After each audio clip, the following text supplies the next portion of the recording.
Golden State Warriors are back in the win column in a big way, defeating the Indiana Pacers by 31 points. Is it that impressive, though? The Pacers were playing a lot of G League level players in that game, and the Warriors were still missing Steph Curry. Yeah, he's missed the last couple of games with an illness, a mystery illness of sorts. We're going to break down the latest update on today's show. Jimmy Butler had a good game. Moses Moody had a good game with more opportunity as well. Quinton Post even played really, really well as he was in the starting lineup once again, which we'll get into later on today's show. But let's get into the Steph Curry update here, because I know that's what you guys are here for, as Curry has missed the last 3 games in which the Warriors have gone 1-2, only beating that lowly Pacers team with this mystery illness. We don't know exactly what's going on. It seems like a cold, but after Steph missed that first game against the Kings, he had said to Steve Kerr that the symptoms had worsened and they had lingered a little bit. So Curry taking 4 to 5 days off here with rest, and looks like he'll be back with the Warriors here soon enough. That's why you subscribe to the channel, because when Warriors news drops, when we hear new information about Steph Curry potentially returning to the Golden State Warriors lineup,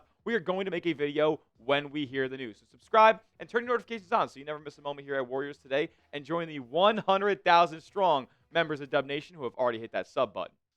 All right, man, Steph set to return. Thank the Lord, because even though the Warriors won by 31 in that game over Indiana, they were atrocious offensively, and this team looks atrocious offensively without Steph. The Warriors have lost their last 8 games that Steph did not play, and now it looks like he is set to return. They got that win over the Pacers without him, but things were looking pretty rough, dating all the way back to that Minnesota series, way back when Steph hurt his hamstring, and they didn't win another game the rest of that series. And then so far this season, they've lost every game without Steph as well. Here's what Anthony Slater had to say, kind of detailing the whole mystery behind the injury and where Steph is right now. He said Curry came down with an illness after the Warriors' recent trip to Indianapolis and Milwaukee. He played through it in a Tuesday night home win over the Phoenix Suns, but said his tank was on empty in the second half.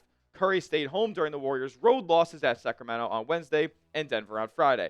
After 4 days of rest, Curry was initially deemed questionable against the Pacers, but Warriors coach Steve Kerr said before the game that the team's medical staff opted to take a cautious approach and ruled out Curry. Well, like I said, I don't know. It ended up being the right decision because the Warriors took care of business. They won that fourth quarter by 21 points, but, man, they had 8 assists at half. This offense looks ugly without Steph out there on the floor. This is a team that averages 28 assists per game, which is a pretty solid number. Well, they were on track for 16 in that game. They ended up running away with it. They ended up shooting better in that fourth quarter, but they were also 8 of 34 from three-point range through the first 36 minutes of this game. So clearly they need Steph on the court not only for the three-point prowess that he presents, but just overall the connectivity that he brings on the offensive side of the ball. Al Horford knows it. He knows things are muddled when Steph's not out there. He said, it changes completely. It's a privilege, luxury, whatever you want to call it, but it's that big of a difference when he's not in.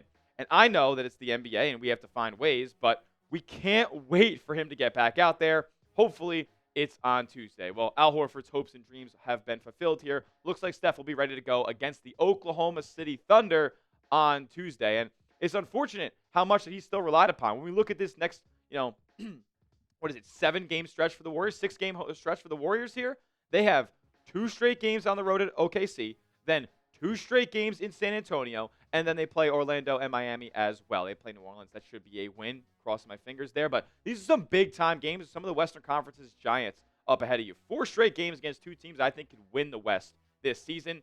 It's unfortunate that this team can really not function offensively without Steph, but it's great to know that he'll be back for this tough stretch ahead. If you're happy that Steph is going to be coming back for the Dubs here, make it known.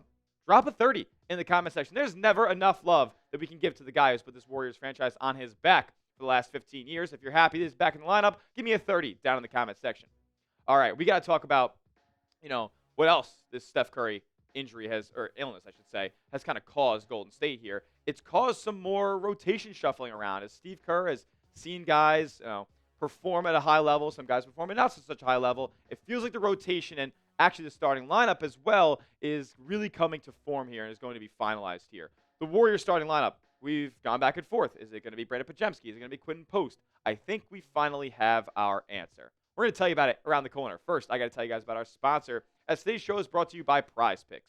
You and I make decisions every single day, but on Prize Picks, being right can get you paid. Enjoy the basketball season with the best daily fantasy sports app in the game. That's Prize Picks. And trust me, I've been a customer longer than they've even been a sponsor here at Chat Sports. It's the best daily fantasy sports app. All you guys got to do is pick a lineup of 2 to 6 players, and you just pick more or less on their projected stats. It takes less than a minute to put a lineup in, and PrizePicks separates themselves from the rest because of the features that they offer, like stacks. Yes, you can have multiple stat projections from the same player and put it in the same lineup only on PrizePicks. Also, it's becoming a social event as well. You can follow other creators. You can copy favorite celebrities' lineups. You can even copy my lineups into your own using the feed tab. And as for Monday's action around the sporting world, I'm going dual sport action. Yes, you can combine sports, basketball and football, and that's what I'm going with here. Warriors fans might not like it, but I got Luka Doncic more than 18.5 rebounds plus assists. I got Jalen Hurts to get in the end zone because they're going to push that tush. I got Romeo Dobbs, less than 53.5 receiving yards. And then Saquon Barkley, as his season is resurging here, more than 76.5 rushing yards on the ground. You can tail my picks or fade them. Just do it at PrizePicks. And for new users, you're going to get hooked up. Download the app today and use our code CLNS, that you see in the bottom right of your screen, to get $50 instantly in lineups after you play your first $5 lineup. So download the app and use code CLNS for $50 in lineups after that first $5. PrizePicks, it's good to be right.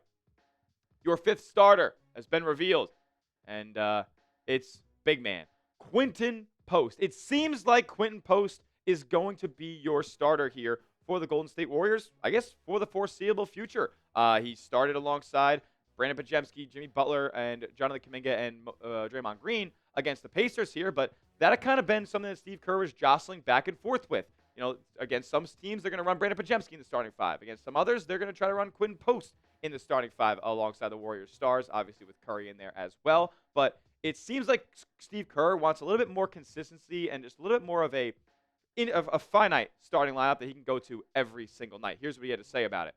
He said, we've had a lot of different starting lineups. We've kind of gone back and forth between Quinten and Brandin at times. I'd like to gain more consistency with the lineup. I like Quinton out there with that first group. I imagine I'm going to keep Quinton out there in that lineup. But we have to look at everything, obviously. The starting group has the last few games hasn't been great. It's a little clunky. You guys can see it. But I do like Quinton with that first group. I mean, when Steph is out there, to have a stretch big like Quinton Post able to start games can just raise the ceiling of this Golden State team offensively. It helps a guy like Jonathan Kuminga, play more freely and have more space to operate like he likes to do. Like, it just totally opens things up for Golden State, especially when Brandon Podziemski's three-pointer is not falling here. And look, Post found it against the Pacers, man. 14 points, 8 rebounds, and it's not saying he's going up against the best centers in the NBA against this depleted Pacer team, but he's still going out there and making an impact. 8 boards, 57% true shooting. I threw the true shooting there because the numbers actually weren't that great, but he hit some free throws as well, and was a plus 17 in the 24 minutes that he plays. He impacts winning, you guys, and clearly when he gets the opportunity, you can see the numbers and the production increase.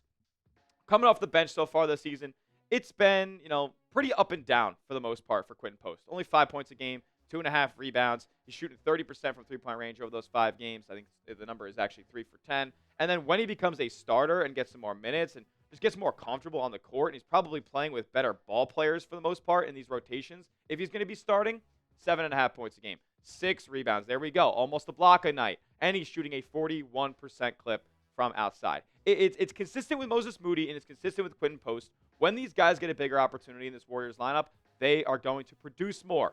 Now, things are good with Quinton Post. Around the rim, the defense has gotten a little bit better. We've seen big-time improvements on that end from QP there, and he's still getting caught on the perimeter. I mean, is he ever going to be an elite isolation perimeter defender like we've seen Al Horford be? No, probably not. This is not really in his archetype and really not in his frame of his game. He's 7'2", and, you expect him to get low and start guarding guards out there? No, it's going to be pretty ugly. Got to stay on your feet in those situations, not get caught on a lot of pump fakes. But another thing that has to improve for Quinton Post is the overall shooting numbers.